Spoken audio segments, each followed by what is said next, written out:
Hey guys, coming at you today with a delicious keto lemon pudding recipe that I figured out so that I could show you how to take all my recipes, combine them, and make a delicious keto lemon lush dessert. So, let's get started.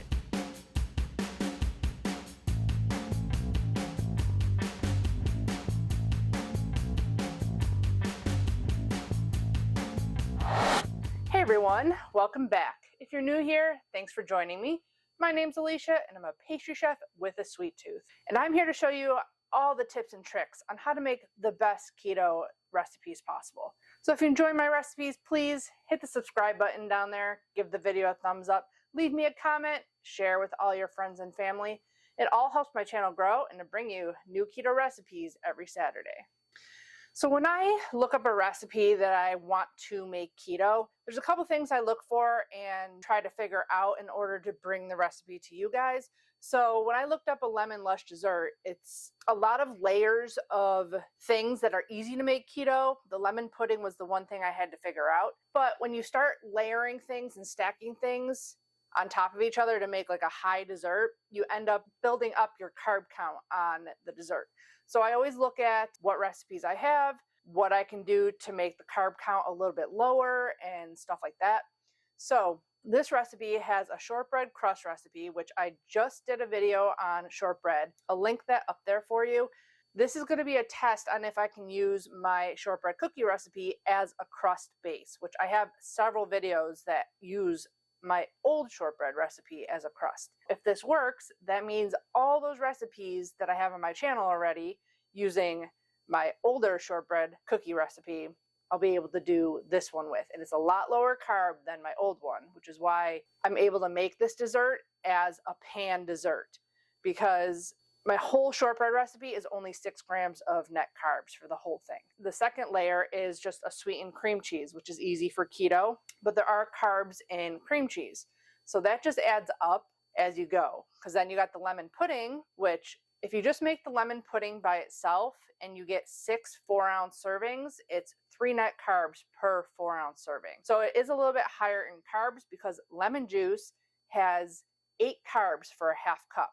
So that adds to the layer of carbs you're adding on this. And then the top layer is whipped cream. And whipped cream also contains carbs. Even though your container says 0, it's about 6 carbs per cup of heavy cream. That adds to it too.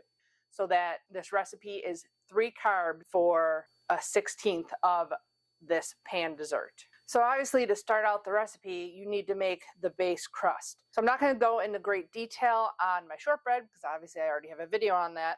So I'm just going to run through this real quick and make a batch of my shortbread, and we're going to get it into a 9x13 pan. So it's just 5 ounces of butter, 60 grams of powdered sweetener, and we're going to get that beating on the mixer. It's a very simple recipe.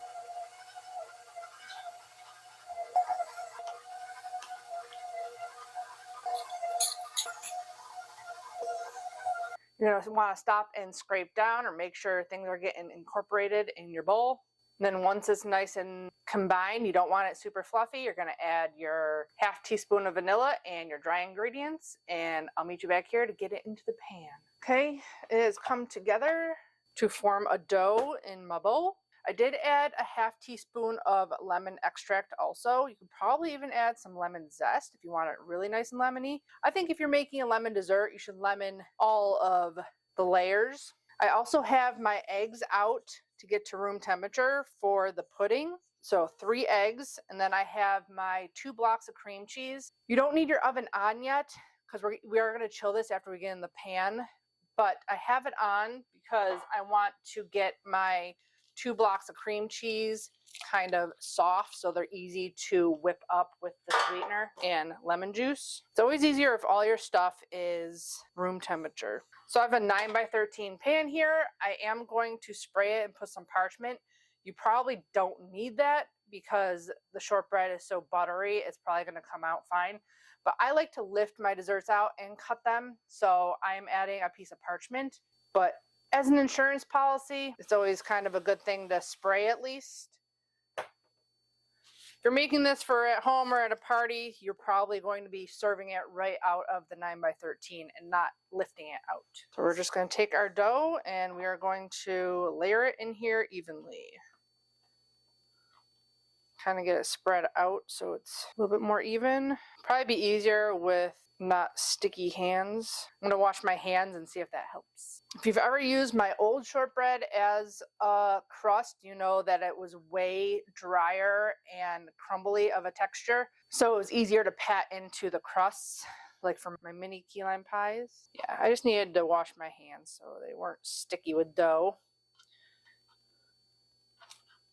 If you aren't using the parchment paper also, this would probably stick easier to the pan.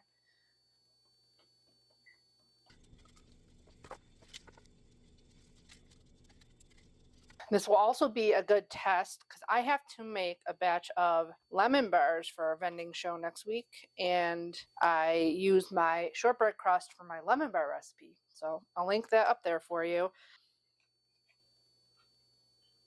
Make sure you're not too thick on some parts. You want to try to get this as even as possible because when you go and bake it, if it's not even and if it's really thick in the middle, you will end up having burnt edges and raw middle. See, that's pretty good. Now at this point is when you'd want to preheat your oven. We're going to throw this in the refrigerator until our oven is ready to go. So 10-15 minutes in the refrigerator, and then we're going to throw this in the oven. I'll wash my hands, and while that's chilling, we can get our pudding and cream cheese ingredients ready to go. Now first for our cream cheese ingredients, pretty easy, just cream cheese, powdered sweetener, and a little bit of lemon juice. So I'm going to do this with a hand mixer. I'm going to measure out 180 grams of powdered sweetener. This is all to taste. So you can add as little or as much powdered sweetener as you want. The less you add, the less volume you're going to have to your dessert. Like if you just do cream cheese with a little bit of stevia, you're going to end up having less of a cream cheese layer. Really, a cup and a half is 180. It's what it's supposed to be anyways. So I'm just periodically like rotating my blocks of cream cheese so that they get evenly softened around there.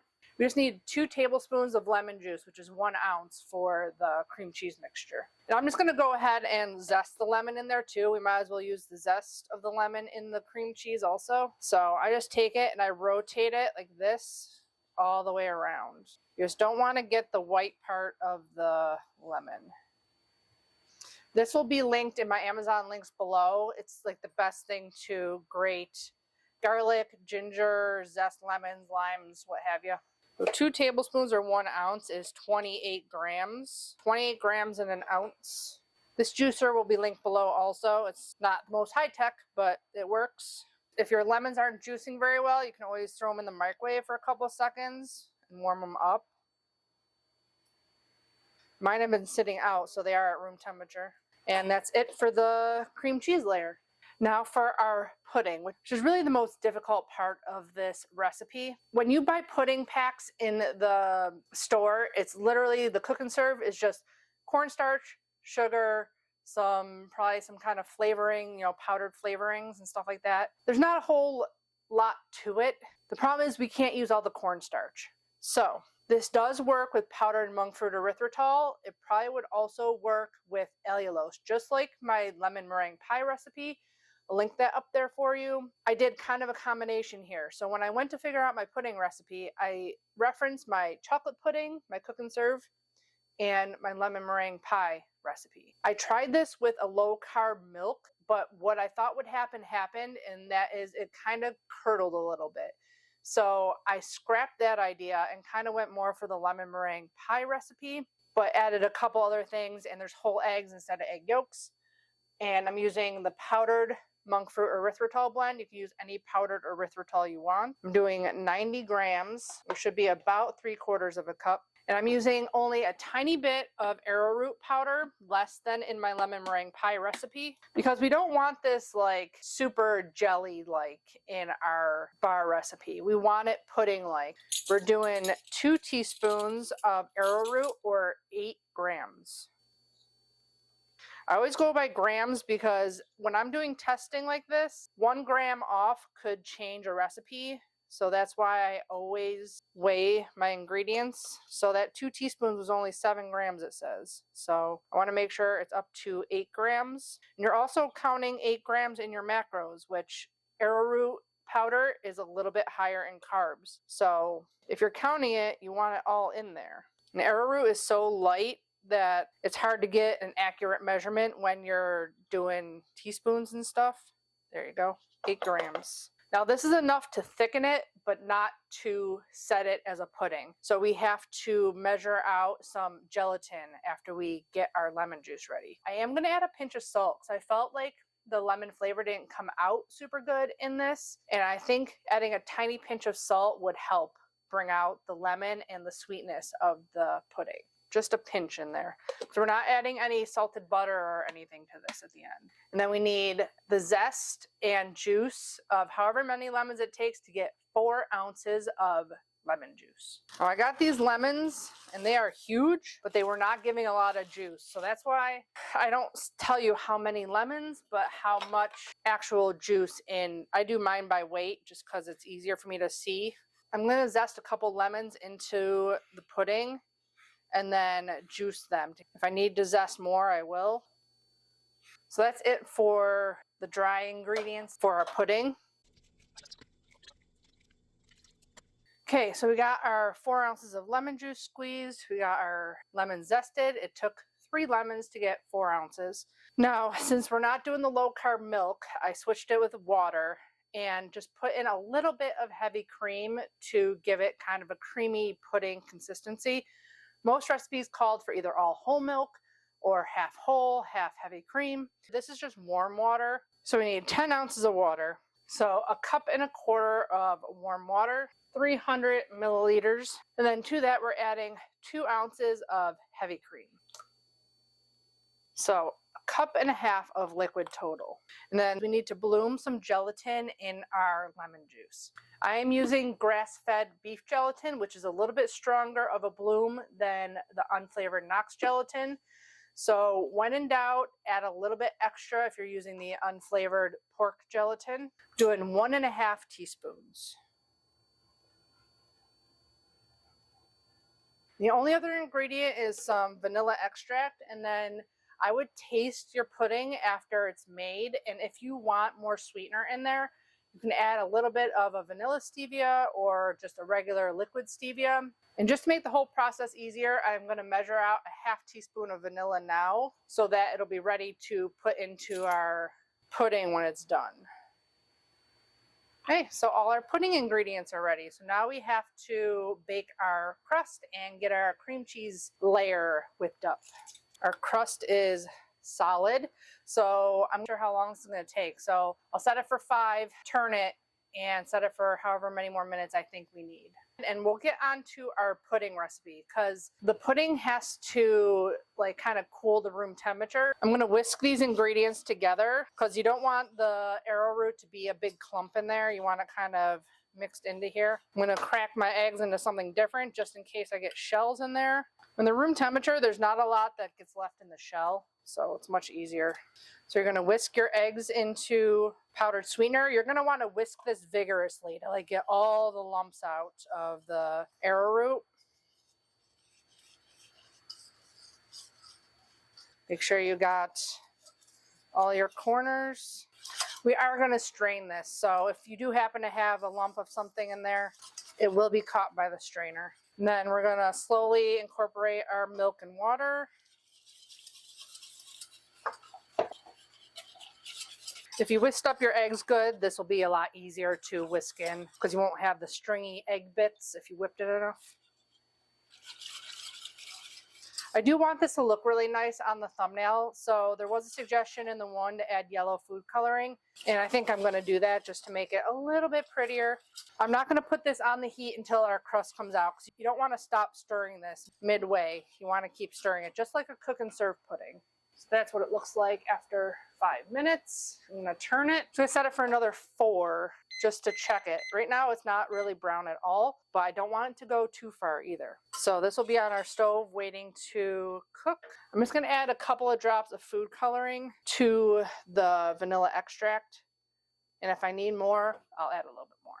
Okay, there's the crust. My timer went out, but I believe it was 4 minutes. It is browning on the top now, so I'd say it's done. It's not going to cook anymore, so we definitely want it nice and golden brown. So we're going to set that aside because we can't put the cream cheese on it until it's nice and cool. We no longer need our oven, so that is off, and we are going to start our pudding. I already have a strainer and bowl ready to go. I got my gelatin and my vanilla extract. I am going to get my bottle of liquid stevia just to taste and see if I need it. I did add that little bit of salt, so I'm wondering if that's going to bring out the sweetness a little bit too. I have this linked below in the Amazon links. I had 2 bottles at a time and it's a decent price, so that's what I use for my stevia. We're going to turn it on medium-low and continue to whisk, and then when it starts to get thick, you're going to switch to a spatula. I've never made this on this stove, so we'll see how long it takes. The bigger your pot, the less time it's going to take because there's more surface area. I don't have like a medium-low on my stove either, so I tend to go lower than I need just in case. I think I'm going a little too conservative with the heat. I'm going to turn it a little bit. You can curdle this, like cook your eggs, so you want to be careful. I'm going to switch to my spatula, turn it up a little bit more still again. I always like to keep an eye on the temperature, just so I know how long I got to stir for still. Going for about 170. Now it's going up. It's starting to get thick. We're at 160. It's not going to get as thick as a cook and serve pudding because there's way less cornstarch in there, or arrowroot. You want to have something ready to place this on, either a surface that doesn't mind heat or a towel. I'm going to take it right off when we're done. You're just going to want to stop when you see little bubbles breaking the surface. You don't want to boil it. Heat up a tiny bit more. Pretty sure it's good. Holds a line. Just waiting to see those little bubbles. 174. Okay, I'm going to add our vanilla extract and our coloring. Make sure you get all of the gelatin out. I'm going to taste it for sweetness and see if I want to add a little bit of liquid stevia to it. Ooh, tangy. Just a tiny bit.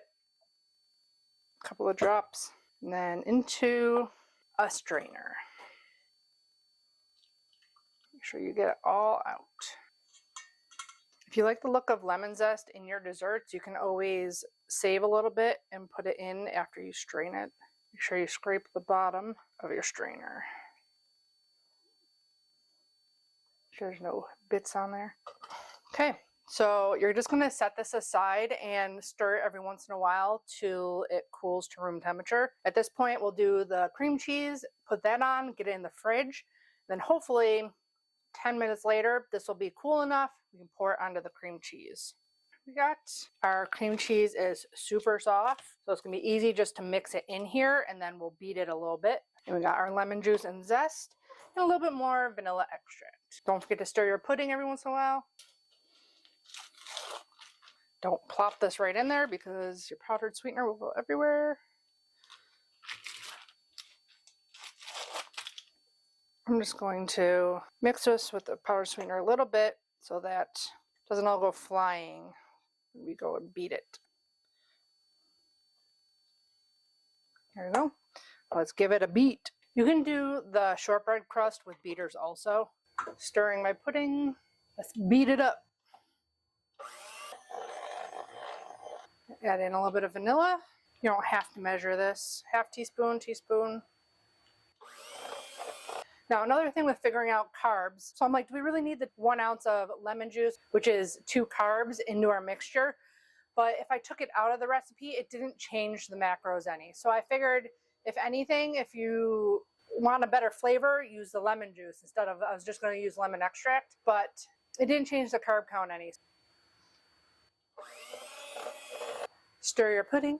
And give this a scrape down and one more good whip. I haven't made this recipe yet, so this part I haven't tried. I've only made the lemon pudding. We'll see what it tastes like and decide if it needs anything else. The last of our lemon zest in there. I'm going to add a little bit of lemon extract. and a little bit more vanilla. Beat it up and we'll spread it into our crust. Nice and creamy. Stir our pudding. You want to make sure if you're splashing the side of your bowl when you stir, that once in a while you scrape that down, because that's going to cool off faster than the big amount of liquid in the middle. Okay, let's spread it. Our crust is nice and cooled. It does shrink a little bit, looks like. I'm going to plop this all down in the middle and use a spatula to spread it all out. That's like my mini offsets. They are like one of the most useful tools in the kitchen besides a scale, for sure. Make sure you spread it all the way to the edge, because our pudding is going to be still liquid, because ours is really going to set up solid when it has the gelatin to do its job. Make sure it's not too thick in the middle, which I think mine is a little bit. So it's as even as we're going to get it. Pretty good. I'm going to pop this into the refrigerator while our pudding cools the rest of the way. And then we're waiting for that pudding to get about room temperature. Pour it on top of this layer. I'm going to check the time when the pudding came off so I can give you kind of an estimate of how long it takes to cool. You can also probably pop this into the refrigerator, but you really need to remember to stir it like every couple of minutes, because it will get solid on the outside and not on the inside. See what we're at. We're at 109, so we've got to get down to about 80. It's going to be a little while longer. I'll time it for you guys so you know from this point on how long it's going to take. Be back in a few, or just a split second for you guys. A few moments later. 2 more tips here. As your pudding is cooling, move it around to like different parts of wherever you have it set, because that spot will stay really warm and the other spots are going to be cooler just because they don't have something hot on the surface. And also at this point is when you do dishes, just don't forget about stirring it every once in a while. So that's just 2 tips while you're waiting on your pudding to cool. Okay, another tip. Stupidly, I kept it on my cutting board, which isn't very chilled, but I have metal tables. So on the metal table, it's been about 25 minutes, and I keep moving it around to like colder spots on the metal table. So now it's about 86 degrees, and I did a little Google search. What temperature does cream cheese melt at? And it said 86 degrees. Really, we only need this at little under 86. Plus our cream cheese is chilling. I just temped that. It's at 52. So if you're anything like me who's super impatient, this is what I do. I look up ways to get around wasted time, basically, because time is money, right? Let's see, one more temperature check on this. It's at 85. Pour this onto our cream cheese layer. Let's go. Let's give a little shaky shake to make it even. A couple of air bubbles in there. Now, all you gotta do is chill this until it's solid. The original Lush dessert recipe I followed said to chill it for 6 hours before you top it with whipped cream. I don't think you're gonna need that long. When I just did the pudding itself, I did it in a 9x13 pan, and it took maybe an hour to set. So I'm going to keep an eye on it for you and give you kind of a timeline of when you can top this with whipped cream. But you can always just keep this in the fridge, and the next day you can top it with whipped cream. If you're making it a day ahead, we'll be back when we got to make the whipped cream for the top of this Keto Lemon Lush dessert recipe. Okay, it's been an hour and it is completely set, but it was probably done at 30 minutes. I checked it in an hour and it was completely solid. So last step here is making our whipped cream for the top. If you know keto whipped cream, if you make it and put it on something, it's likely to be liquid again within, an hour or so. So you do have to do some kind of stabilizing to our whipped cream. I will link here my video all about stabilizing whipped cream. You can do any 3 of the versions here. I'm going to do the gelatin version here, so I'm not going to go into grave detail because I already have a video on stabilized whipped cream. So I'm doing 16 ounces of heavy cream, and I'm going to add powdered sweetener to that. The sweetness level is up to you on this. I'm adding 30 grams or a quarter cup, supposedly. I'll probably taste it at the end and maybe add a little bit of liquid stevia if I think it needs to be a little bit sweeter. And then we got to do the gelatin up for this. I'm going to do 1.5 tablespoons of water and 1.5 teaspoons of gelatin. It's a little bit less than in my stable whipped cream video. I don't need this super thick. I kind of want it a little bit more creamy and less stiff, so I'm not like piping it onto cupcakes or anything. And that is cold water. I'm going to whip my cream to soft peaks and add some vanilla extract. And then we're going to melt our gelatin, temper our soft peaks into our gelatin and add it back in and whip to stiff peaks.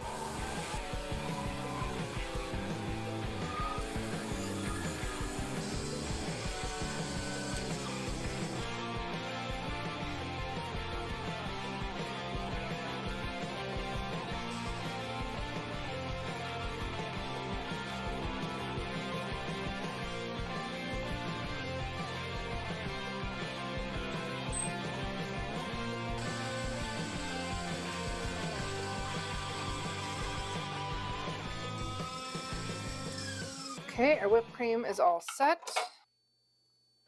Time to top our Keto Lemon Lush dessert. Now feel free to add lemon extract to this, some lemon zest, whatever you like.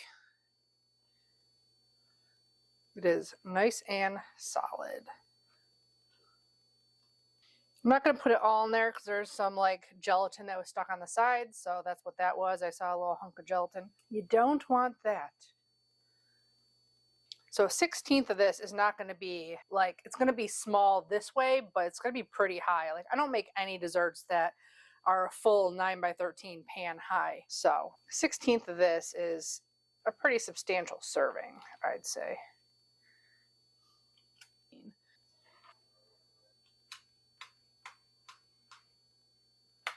Okay, so I did a little design on top. I am going to chill this for a couple of minutes just to get it completely solid. And then we'll come back and get it out of here, hopefully easily, and slice it into our 16 portions.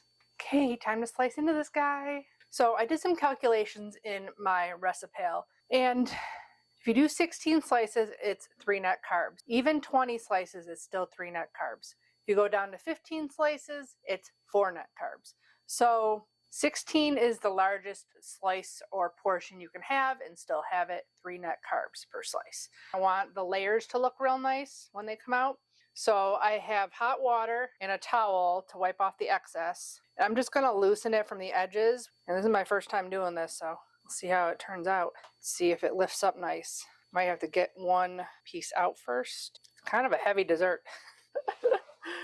Okay, we're going to cut it in here. It's going to be a pain to get out a slice though. I went a little diagonal still.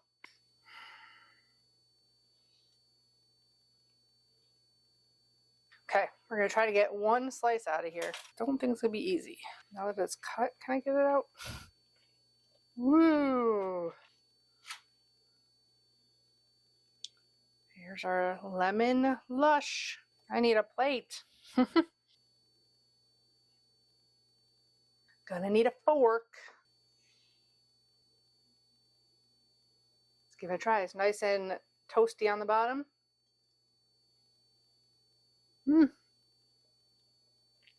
That is tangy lemon. The lemon flavor definitely comes through. I was worried about because the layer of pudding is a little light. You can probably do 1.5 batches of pudding and it would probably be the same carb. Like I said, it went up to 20 slices and it was still the same carbs. I feel like 1.5 batches wouldn't make a difference here. My shortbread is soft and buttery, filling, super lemon tang to it.